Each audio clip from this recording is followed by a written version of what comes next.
Hello, I'm Dr. Rosie, but you knew that. And today we're talking. This is the fourth. I think this is the fourth, uh, the fourth Thursday of this month, and we're talking about this month. We're talking about families as a spiritual path. And what I mean by that is that there is a lot of learning that occurs, a lot of what I call a big fat be with that happens in families that we have to struggle with and be with and maybe shift and change ourselves or even transform to become more of who we want. Our families are is a conduit. It's a crucible within which we're learning who we are. We train ourselves to be our personality, and we train ourselves to learn the strategies of surviving and thriving within a family. But then, as we grow into our adult life, hopefully, then there's opportunities to shift and change again, which sometimes we want to, and sometimes we don't. So that's what I'm talking about today. And before I get started, though, I want to let you know that October 1st, this is 2021, so Monday, not October 1st, Monday, October 4th, I will be launching a boot camp. 20, basically, it's a 28-day, a 4-week boot camp on self transformation. It's called Inward Bound Boot Camp to Self Transformation. Starts on October 4th, and the links are down in the description. So if you'd like to hit that and get notifications for that, that would be a really great idea. And the idea of this boot camp is it is, in a sense, a culmination of all that I've been doing in my coaching and my training and my facilitation and in these YouTube videos. Is I talk about what is transformation? Why do we all want it? What's in it for you? How do you do it? We sometimes think that it's just a matter of waving our magic wand, or for me as a fairy godmother, waving my magic wand and people transform. But that's not how it works. It takes a lot of presence and um, thoughtfulness and connection with ourselves and a sense of trajectory. What is it I really want that I'm willing to go through this process for? So again, we think transformation is a matter of bada bing, bada boom, boom, I'm transformed, but it's really so much more. And so this boot camp, which is the beginning and the foundations of any learning process, will help you and take you through the process. I'm doing this because I start out with in a sense, the image of a little cocoon, a little caterpillar, and then that caterpillar goes into the chrysalis where he or she metamorphosizes and then becomes a butterfly. And so I take you through each one of those steps personally so that you can have an experience of what's necessary here. What am I up to? What's going on in here? And as I'm moving towards self-transformation. So again, the link is below, and there's also a free download of a guideline. So if you'd like that, just click on that link and that will also hook you up to get that download. That will help you with the materials that are coming your way through the boot camp. And eventually, I'm coming out with a workbook. I haven't yet, but it's coming. So look forward to that October 4th, 2021, and then it'll be available. Hi, Marge. Thanks for being here. Um, so today I'm talking about the topic is called "We Never Stop Wanting to Be Children," and so there's the intention is that all have this innocence within us. We all have this ability to be childlike and playful and connected to, in a sense, our essential nature of joyfulness. This is a very good thing. But we're also connected to, or we get connected to strategies and survival mechanisms that we learned while we were children, and we sometimes don't want to let go of those. We think they work and they make us feel safe and comfortable, and so we don't want to let go of those. So in some ways, we want to maintain our childlikeness so that we are playful, and experience imagination, and that we can dream ourselves into the fullest potential of who we are. And we've got this part that sometimes keeps us stuck in an old way of being, and it doesn't allow us to flourish and to grow ourselves and to even know what it is we want to become. So there's a dilemma there between the person that has the potential. And every one of us has a potential to be this thriving human being and this thriving spirit within this human being, and then the part that's scared and gets stuck in an old pattern of being. So we're going to talk about that today. Um, and I look forward to hearing you in my comments, in the comments here, or in comments. If you're not watching this live, then if you want, I would love to hear your comments about your experience as an adult child. And we'll talk about that in a minute, or a child adult, however you want to put that. Um, just to give you some background in case you don't know, so I trained as a marriage and family and child therapist. So that was a foundation of my work. And then as I realized that what there was something missing, in a sense that I worked in recovery for 8 years as a therapist, and the elements of spirituality in our human experience was missing. And that was, I found, very, very important in working in recovery, because it was not only missing from my clients who were finding it through the 12-step program, but I realized it for myself that though I grew up Catholic, grew up in this religion, there was no spirituality involved in there. It was a disconnect.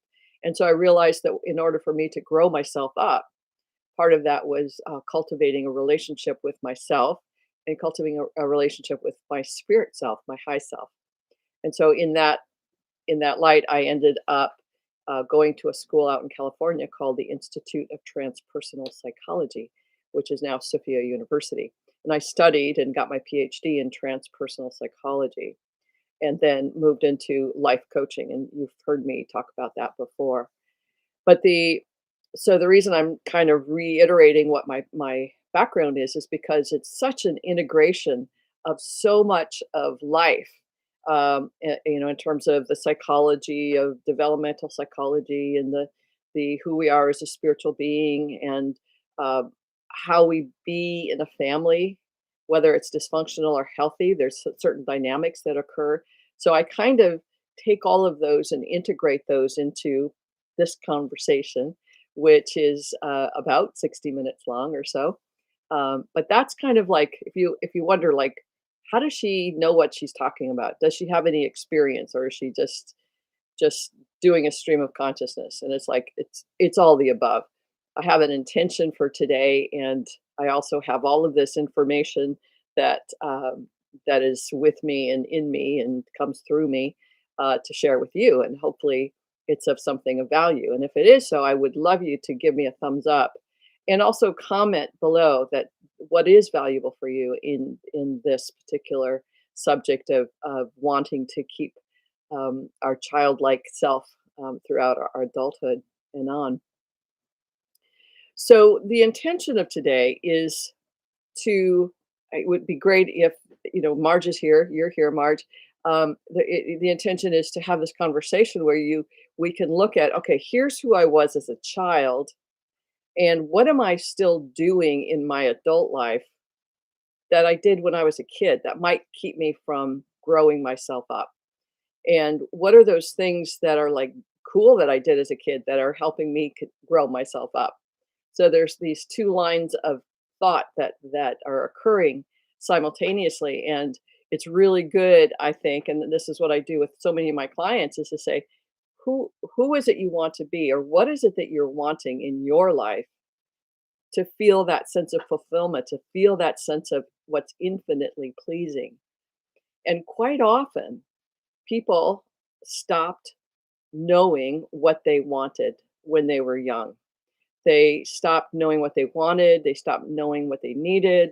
They stopped knowing what their thoughts were or their feelings. They stopped knowing who they are and were, and took on what other people think they should be. They took on what they're supposed to want. Here's what my father told me he wanted for me, and so that's what I did. Or here's what everybody in my family does, so that's what I did.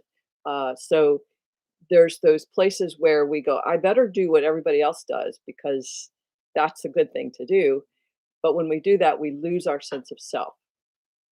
So, number one, in growing ourselves up and becoming our fullest self, we have to re engage the innocent self that we used to be. We have to re engage with the part that is immersed in wonder and delight.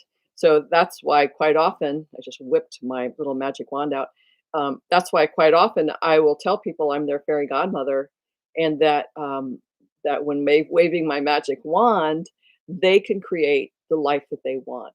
And when I do that, they magically, it's not magic, they just shift into that wonder, that childlike wonder. I can see it in their eyes. There's a spark that shows up and a lightness and an energy that shows up when people are, in a sense, immersed back in that place of wonder and innocence where dreams occur and where imagination happens without the structure of saying, well, I can only imagine within the constructs of what's possible. And so quite often people will say, well, I want a job that's better than the one I have, or I want more money than what I have now. And it's this comparison and it's sort of this incremental element of that.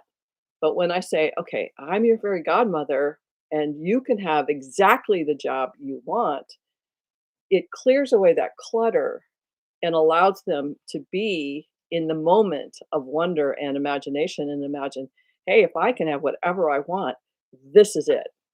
And I want a home on the beach in Hawaii, or I want to make enough money that I'm happy and I don't have to work full time. I can if I want to. I love my work, but I don't have to work. I can work. And you can see even and I'm saying that there's some excitement and enthusiasm. And that's what I want to cultivate in people is to have them remember their childlike self, where there's playfulness and what's infinitely pleasing. I want them and I want you to be imagining and have the capacity to go, well, what is infinitely pleasing? And I found myself personally that in asking the question, it took me a long time to give myself permission to go, well, if I were to imagine what's infinitely pleasing, this is what it is. But it took me a long time because I was so trained to think in terms of, well, I could have I live in a beautiful little travel trailer. I could live in a newer trailer, or I could, put a new driveway in, or I could. It's like, no, no, no, no. What is it that would be infinitely pleasing? And it asking the question over and over begins to grow my capacity to be in that childlike state of imagining me, not imagining in that imagining the experience of what that is for me. And again, that's what I want for you. So part of the intention of this hour is to s- keep drawing you into that possibility and what is infinitely pleasing for you, what is playful. Quite often, when people have grandchildren, one of the things that they're looking forward to is being playful and connecting and engaging in childlike ways that they'd forgotten. Or as a parent, we sometimes become police or cops, and we have to do structure and we have to do responsibility and we have to do accountability to get our children through life to the point that they're on their way out. And when we imagine ourselves grandparents, it's like, oh my God, I get to play again and I get to have fun and I get to wrestle with my grandchild, things that we didn't do for whatever reason with our own children. So we always have that capacity for childlikeness, and we always want to grow that. And I find that, as I'm keep growing myself, that I'm growing that capacity to be more innocent and more playful and more goofy in a good way. And goofy in a good way means I'm enjoying myself, not in terms of judging myself as that's good goofiness versus bad. So that's the part one of the intention.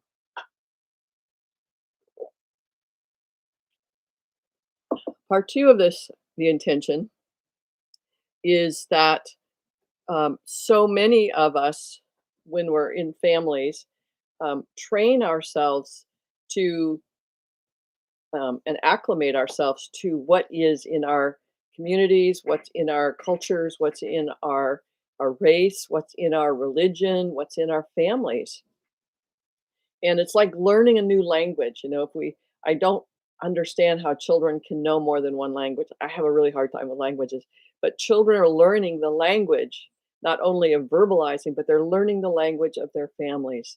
They're learning the language of their cultures. And each family is in essence a culture. And this is how you operate within that culture. And it doesn't give us any room. We lose as we grow.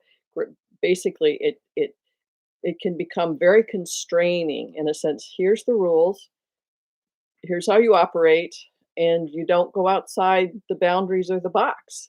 This is the rules. And so quite often people whose parents went to a certain college, they're kind of influenced to go to the same college, and to if their parents were lawyers, they become lawyers, or that kind of thing. There's a, a flow of consistency. This is how our family does life, and and that in most cases keeps us healthy, and it keeps us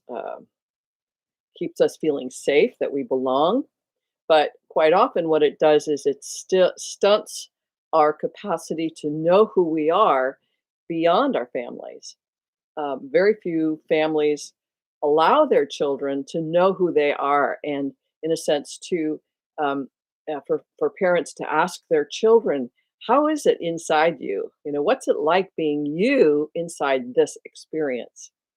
And so generally we say, "Hey, how was school?" And they say, "Fine." It's like, "Okay, good." Or they keep the conversation within the box of what's comfortable. And when we do that, we quite often lose the capacity to expand that conversation into what's curious. Hello, Elizabeth Fezzik. Nice to see you. Um, and so we keep the conversation in terms of um, easy or light, or not too confrontative, not too explorative. And we lose over time that ability to have fluid and open conversations with our partners or with our children. And what that does is it becomes uh, what we develop is, this is how you do families. In a sense, my family, here's the manual for doing life in my family. And then I marry somebody who's got a manual for being in their family, and then we go, "Wait, we're together," and it's like, "Wait, you're not doing families like you're doing it wrong. This is how you do families." And he goes, "No, no, no, this is how you do families. You're doing it wrong." And when you get married early, fortunately, people are getting married less later and later, because that allows them to know who they are before they get married. But there's that dynamic of, this is my rules and my partner has his rules, and we're trying to create a marriage, a partnership. And even in terms of how parents parent, my parents parented this way, his parents parented this way, and we come together and it's like, "Wait, you're doing it wrong." And that's a big dynamic for a lot of people. And the same, especially around money. Money is one of the biggest challenges for marriages, because here's how my family did money, and it's like, here's how your family does money. And those are creating those conflicts and those challenges. And how do you what we want to do is fix it. How do we fix it? Who's right, who's wrong? Let's just decide who's right and wrong, as opposed to saying, "Wow, this is really fascinating. We have two different cultures that we call families." Hi, Fred. And these two different family dynamics. And not only that, but I, for instance, grew up in a family of nine, and my first husband grew up in a family of, he was the youngest of three. So he had different expectations of how his mother would respond to him as the baby. And I had different expectations of me as a woman, and as a girl. having being responsible and the mother. So there are all these dynamics going on. So even in terms of what I'm telling you now, I learned that as a kid, not the consciousness of that, but I learned how to be a wife when I was probably 5. I was playing house with people, and having babies and, imagining those things and taking care and learning to be a mother, learning to be a wife. And those patterns started so early, they just become natural. But what that doesn't do is it did not allow me to even begin to choose to consider that maybe I didn't even want to get married. Maybe that wasn't a good thing for me. Maybe maybe there's other options that maybe I could have considered, but I was so trained in. So we have these patterns and we grow ourselves based on those patterns and we become who we're supposed to be because of those patterns. And it's challenging when we get older and we go, I'm not really happy. I'm not really happy. And I know I'm doing what I'm supposed to be doing, but it's not what I really want to be doing. This isn't making me happy. So part of us is taking those patterns and continuing them even into adulthood. And part of the process of adulting ourselves, I love that as a verb, the adulting of ourselves, or putting our big girl panties on or our big boy panties, is we start to take responsibility for who we have become. Rather than saying, "Oh, it's my father's fault for teaching, telling me this, or my mother's fault for doing this, or my parents were alcoholic," or whatever those reasons and justifications that brought you to here, you now get to adult yourself and learn who you are and what you want. And that, in a sense, then begins to reconstruct your childhood in a different way. You're doing it now, as opposed to how it was done earlier. This is how you construct a reality. You follow the rules, you pay attention, you notice what other people are doing and how people talk and how they sit, and that's what you do. And now, as a grown up, you go, wait a second, that doesn't work for me. And so you begin to adult yourself and say, I am now, and I now have to take responsibility for who I am. How I became who I am, that's there. Now I'm taking responsibility for who I am now. Quite often people, it's like I want to say this and then I'm going to say something else. Quite often people become alcoholics and addicts and other, debtors, sexual abuse, all kinds of addictions, buying, selling, working, all kinds of activities that become addictive. And when they decide they have to stop because it's not working for them, they have to start to reconstruct who they are starting now and look at all of those patterns and those ways of being in the world and all the things that they learned and were trained themselves in. They have to take those and begin to make sense of them in a different way. And quite often people say, well, I learned this from my mom. It's like, okay. And how old were you then? Oh, I was 11. Okay, great. How old are you now? I'm 44. Okay. Did, is that working for you from what you learned when you were 11 from your mom? Is that working for you today? No. Okay, great. What do you want to do about that?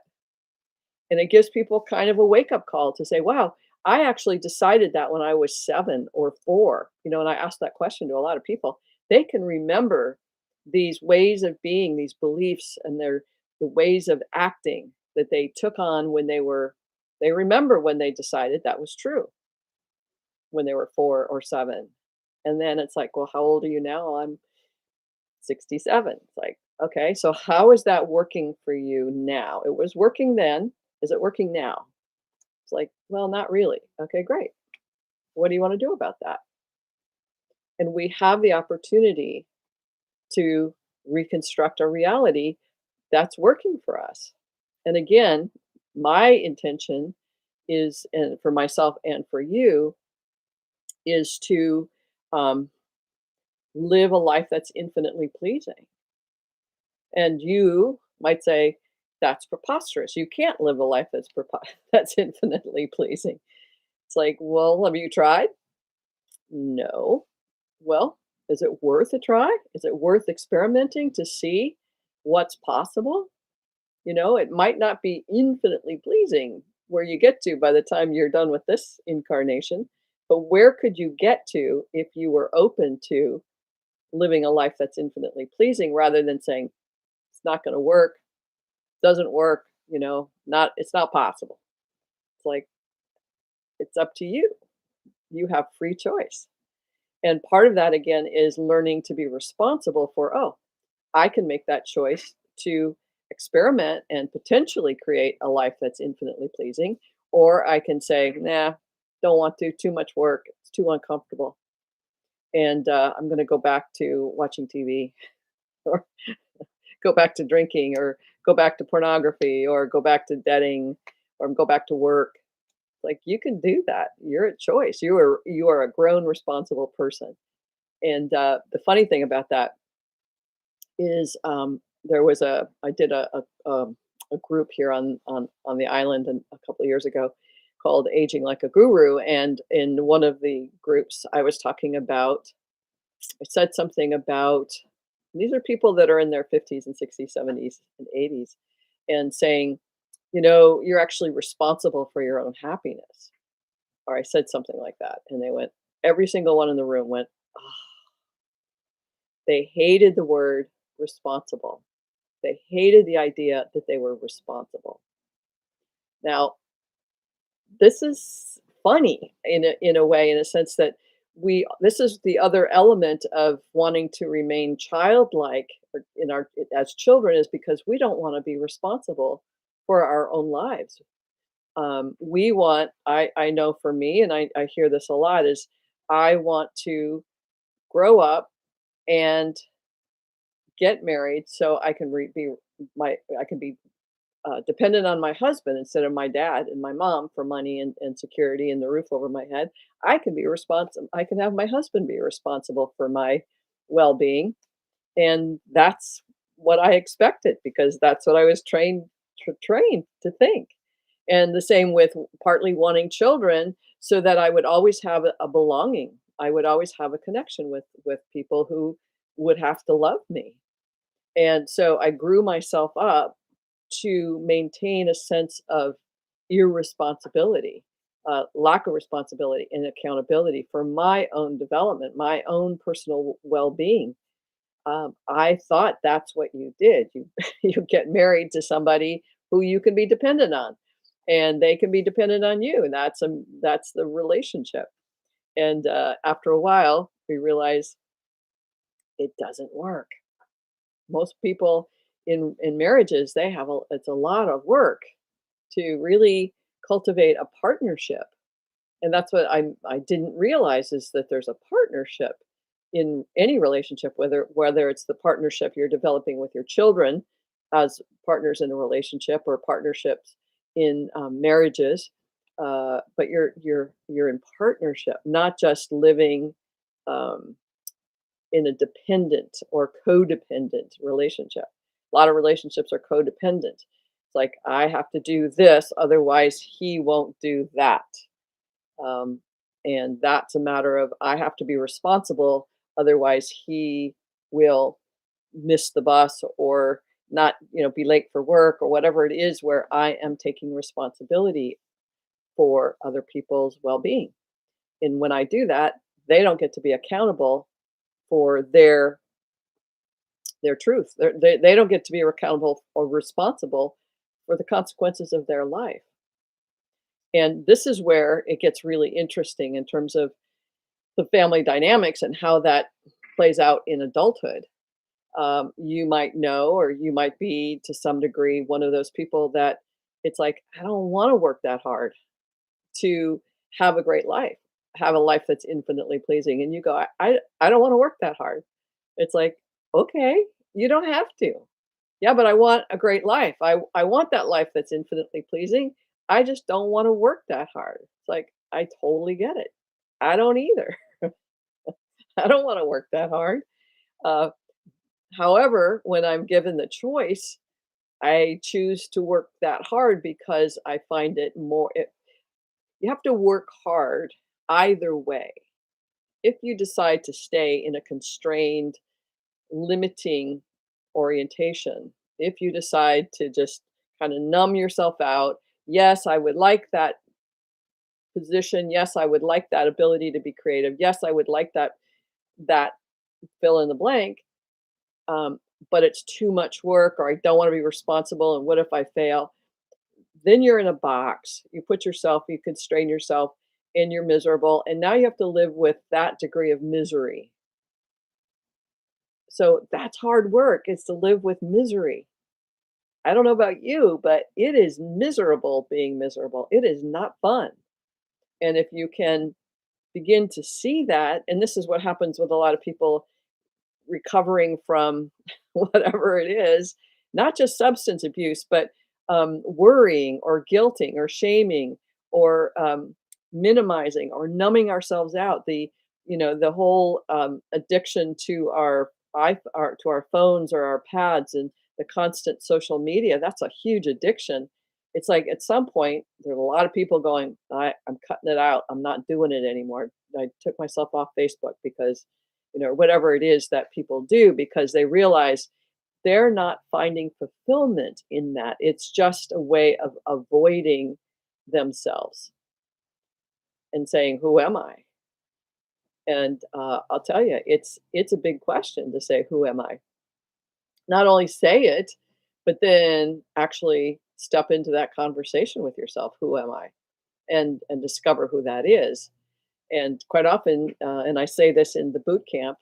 By the way, if you've just joined me, I am talking. I mentioned that on October 4th in 2021, I'll be launching a boot camp called Inward Bound Boot Camp for Self Transformation. So, and as I say that now, I forget the point I was going to make because sometimes I do that. But there's that dilemma of I'm miserable, but am I miserable enough that I'm not that I'm willing to make a change? And that it's again, I'm talking about wanting to maintain a childhood or child response. I don't want to grow up. I don't want to be an adult. I don't want to put my big girl panties on or big boy panties on. I don't want to do that. I want to be dependent on other people. I want to be a poopy head. The person that's like irritating and obnoxious. I want to be adolescent. I want to be who I want. I want to do all that stuff, even though it makes people upset and even though it doesn't make my life happier. I still want to do that. And we know a lot of people who don't want to grow up. And quite often, this was another point I wanted to make in this conversation, is quite often, as parents, and if we don't want to grow ourselves up in terms of becoming responsible for our own emotions and our own belief systems, then we make our children responsible. So last week, I talked about the empty nesters, and I talked about this parent-child relationship that we're having. And I'm finding that this whole month we're talking more about these adult relationships that are part of who we are, part who we were when we were kids, and now we're grown-ups. And those parents who are upset because their children don't want to be around them, or they're upset because uh, they want their children to be responsible for what they're not willing to be with. So quite often, as I was kind of say this before, is in relationships, my partner, my husband, had his own culture, and I made him wrong about that because it was different than mine. And I didn't see that, oh, like, oh, let's look at what our cultures are and let's look at what's who you are and how you be and I love you for who you are. It was like, no, you're not doing it right. And so as we grow up, we have this capacity to make the other person wrong and want them to change so we don't have to change. If if my children are if I can manipulate them into fulfilling my obligations, then I don't have to deal with my own sense of abandonment or betrayal, my own loneliness, my own stuff. I don't have to deal with that. I can just put it over on them.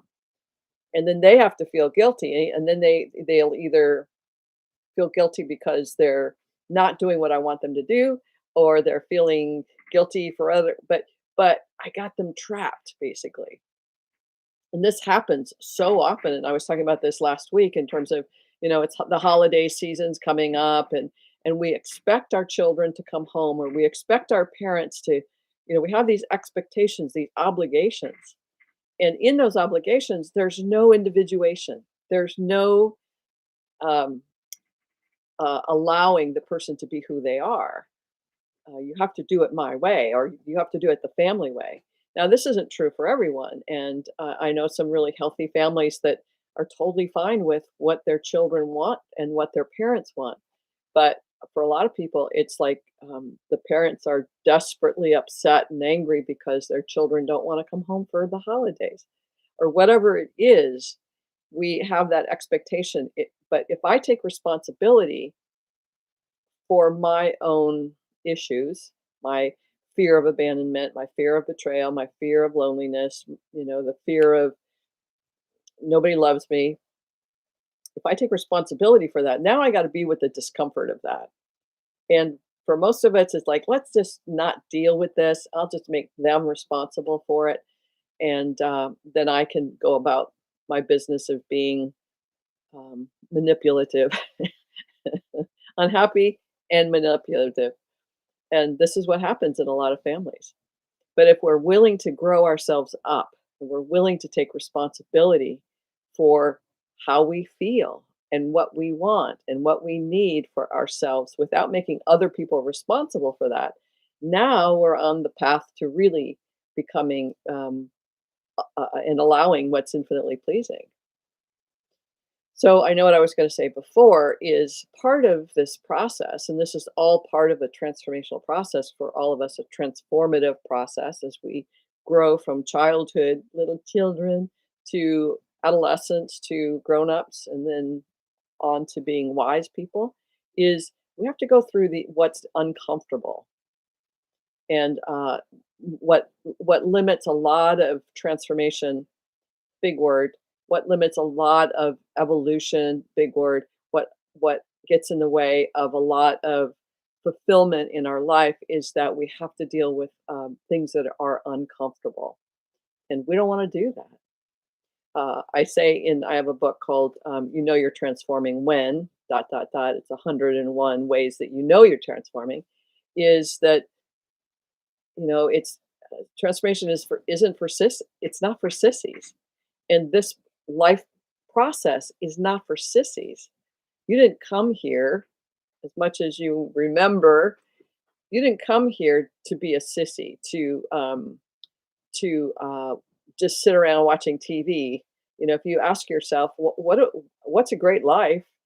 Sitting in front of the TV watching whatever and playing Facebook stuff or games, you would kind of question, well, that's not really a great life. And then you'd go, well, I'll talk about that. I'll get to it tomorrow or whatever. But that's the point where we go, wait a second, this isn't a great life. What the heck am I doing? And and it's not a matter of how can I do it differently? It's right now, it's like, what the heck am I doing? Am I being responsible for how I want my life to be?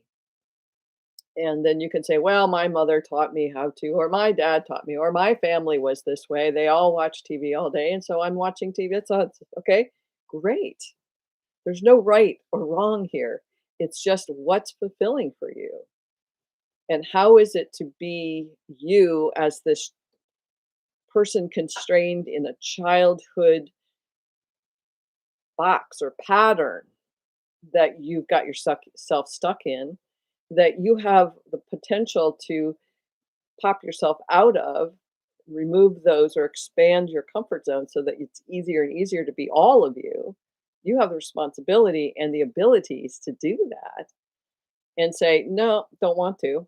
And I think I'll have another drink or another um, um, piece of bread, or I think I'll go buy myself something. to alleviate the irritability, then just know that that's where you're at. But and know that you have the capacity to grow yourself in just a brilliant way to become just awesome. And the more important thing, it's not about you're going to grow yourself into that. You get to know who you are as through this process of growing yourself up and choosing what paths work for you, what religion potentially works for you, or what spiritual path works for you. Who are you inside? What makes you you? And not judging it and trusting that you have some incredible possibilities. If you're listening to this, first of all, you've got intelligence and you've got wisdom, and you're old enough that you can begin to discern what I'm talking about from a greater space than just fix me, um, and you're open to self exploration, and that's a big deal. And you can still have fun doing it. It's fun and it's kind of scary. It's not dangerous. I say this is my new one of my new mantras. It's not dangerous, it's just scary. And that scariness is that we're going to come up against something that we aren't expecting, or that we're going to meet something and we don't know how to do it. And guess what? Nobody knows how to do it. Nobody knows this, how to do life. And nobody knows how to do you doing your life. I've written a couple of books, and like I mentioned, and I've done podcasts on aging like a guru and all kinds of things related to aging. And I mentioned this before, but I'm turned 70 in like 6 months, and I'm just finding myself up against this insanity of this being that old and what that means from my old perspective. And how do I do this? How do I do this? And without going, oh, everybody gets old, everybody gets sick, you just decline into decrepitude. Okay, that's what's going to happen to me, as opposed to going, yeah, no, there's a lot of people who are incredibly active and vital and thriving, and even more thriving than the rest of their life when they're in their 70s or 80s or 90s. I want that. And if I want that, then I have to look at what's this stuff that's showing up that says, "Oh, you're pathetic now that you're going to be 70." And going, "Yeah, no, I got to do this differently." And I have to start exercising the muscles which have been, in a sense, what's that word? Limiting my capacity to be my fullest self. So you never know where those learning points are going to come up, where you're going to be challenged. Again, I kind of an expert on aging because I wrote some books on it and stuff like that. And the truth is like, oh, now I'm up against something I don't know how to do. I don't know how to do aging, but no one does. You can write a book, but it's like, no, you got to be here in this moment with this truth. And in this way, it's like, if I think when I'm 80 or when I'm 90, that gets scary and I don't know what's going to happen. And I can make up stories, but the truth is, I don't know what's going to happen. I can have the healthiest next 30 years of my life because I say so, and because that's the fullest potentiality. And I have to look at all of those other programs that came along. My grandmother died when she was 73. It's like, okay, that's what's going to happen to me. That's what happens when you get in your 70s. You die. That's a story. It's a story that I, have, and many people say that's the story they live with. And we don't have to live with those stories. We can change them, and we can look at the stories of how people adult themselves in ways that is nourishing to our souls. There's no fixing or healing. Fixing as in there's something wrong with you. There's no problems. It's just, what do you want? How do you be the best you can be? That includes bringing with you all those elements of your childhood that were delightful and wonderful. I grew up on boats when I was a kid, and I love boats, and I love that part of myself that has a fluidity and a naturalness with nature and with boats and horses and things like that. I love that part. I want to keep those parts. I want to keep the parts I want to keep, and the most important thing is which parts of my childhood am I holding on to or struggling with or hard for me that I want to let go of? And that's what I want you to do is just question like, oh yeah, some of that was really great, but do I have to keep all of it? You don't have to keep anything you don't want to keep. And is it challenging? Yep, it's challenging. But that's the part that you came here to be with as a spiritual being in this human experience. That's what you came here to learn how to how to deal with these obstacles, how to be the MacGyver in your own life. How do you learn how to do what you need to do on in the moment? And you can look and see what other people are doing and then go, no, this is my path. This is how I do it. And this is how you do it. And that's where you begin to thrive as you go, wow, I did that. And it was great. Didn't wasn't perfect, but it was great. I really had a good time doing that. That's when you know that you're really in yourself, your full self, your wise self, and that includes the innocence of you. And that's what we're trying to do here, I believe, is be able to see it all and make choices and be conscious about that, so we can have the most fun we're willing to have. My friend Ron Bear uses that all the time. Have all the fun you're willing to have. It's like wow, kind of puts you in a dilemma because it's like, okay, I'm not willing to have fun. I'm not willing to have as much fun as I'm willing, as that I can. Okay, so what's that about? Don't want to have fun. Okay, I get it. What's that about? It puts us in a dilemma, doesn't it? It's like, if you know what I mean. It's like, okay, so I'm not willing to have all the fun I can have. Why would I have anything less but all the fun I'm willing to have? So it's a big question. Hey, I haven't gotten any comments or questions from you guys, from those of you who are here. Any thoughts or comments or feedback on what you're hearing in this?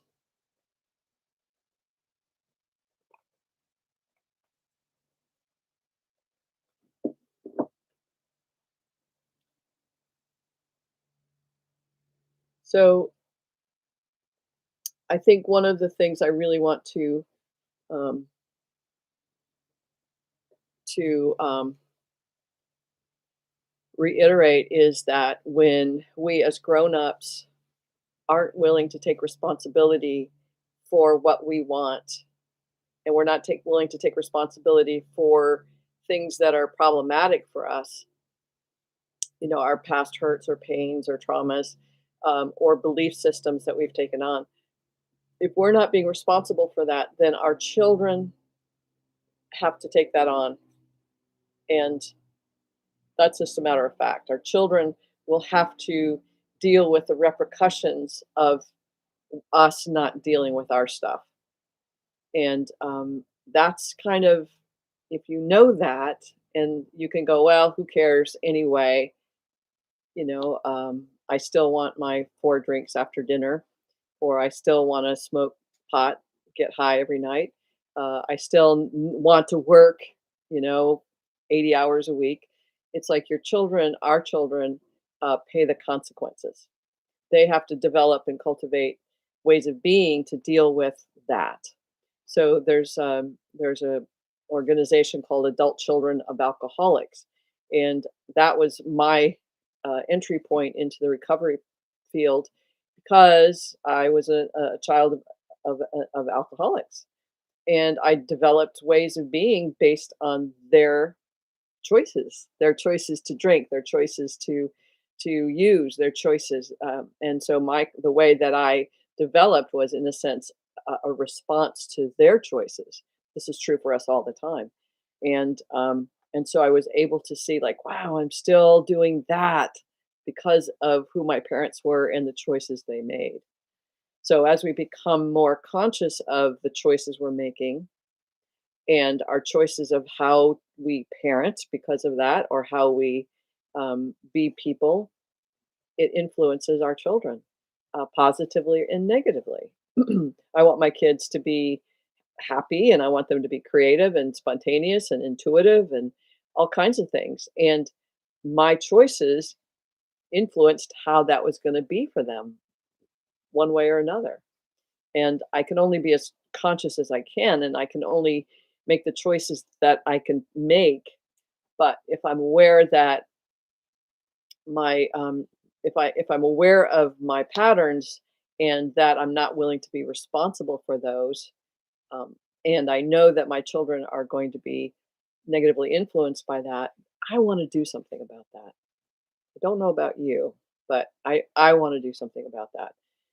I only have this amount of time with my children on this planet, and so I keep. It's one of the things that keeps me growing myself is that I want to keep expanding the possibility and the potential of having a great relationship with my children. Whether it happens or not doesn't matter. I want to create the opening and the possibility. That to me is part of what's infinitely pleasing is to have this delightful connection and engagement with my children in a way that's fulfilling for both of us. And and so that keeps me in this exploration where I limit myself, where I'm back in my childhood belief systems, or where I can begin to blame my mom and dad again, or my brothers and sisters, as opposed to saying, okay, that's all gone. That data, that my that computer, crashed. I got no access to that anymore. And I'm building a new database in a sense. And that's big work is to basically wipe out your database of your history of all the bad things and the traumas and the beliefs and all of the worries and the fears. It's really challenging to do that, to eliminate that database and start to build a new one. But that's what we're up to. So I actually don't have much more to say about that. Um, Again, to reiterate, the intention of this was to say, hey, have all the fun you're willing to have and allow yourself to imagine and want and be in desire of what's infinitely pleasing, and then be responsible for creating that. And at the same time, notice where you're expecting other people, places, or things to take care of you, that you be dependent on them in that child way where you're resistant or you're obstinate about growing yourself up. And all of that comes from fear. I don't want to do it. Partly it's like obstinate or you're pissed off, you're angry, but even anger comes from fear. And when you start to look at that, you go, wow, I'm kind of angry and I'm kind of scared about all that. And so I think I'll go back to watching TV. It's a good option. Or go back to FaceTime or go back to Instagram, wherever it is that you can hide out. Totally get it. And there's nothing wrong with hiding out. It's because we need some of that downtime. We need some of that time in that playfulness where we can kind of just be playful and be responsible for the consequences of our lives, of our choices. So I think that's pretty much it for today. Any any other feedback that I've got from you guys that are here? Thanks, Marge. I'm taking to heart your phrase, have all the fun you're willing to have. I'm painting while I listen to you. Excellent. That makes me happy. That makes me happy. Yeah, I think that it's one of those things that I really am grateful to Ron for is that statement. And he was that there was a curmudgeon kind of way about him, he also had this huge heart, and so I take that with me. He's still on the planet, I think, but that have all the fun you're willing to have is just a really good way of looking at life. All right, so I think I'll let you go for now. And next week, we're going to talk about when do our children become who we want them to be. This sounds like now it's just another level of this same conversation. When do our children become who we want them to be? So we'll just continue this conversation next week.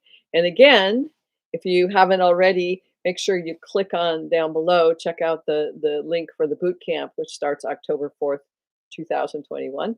And I will see you over there then, October 4th. But until then, I'll see you next week. All right, bye for now.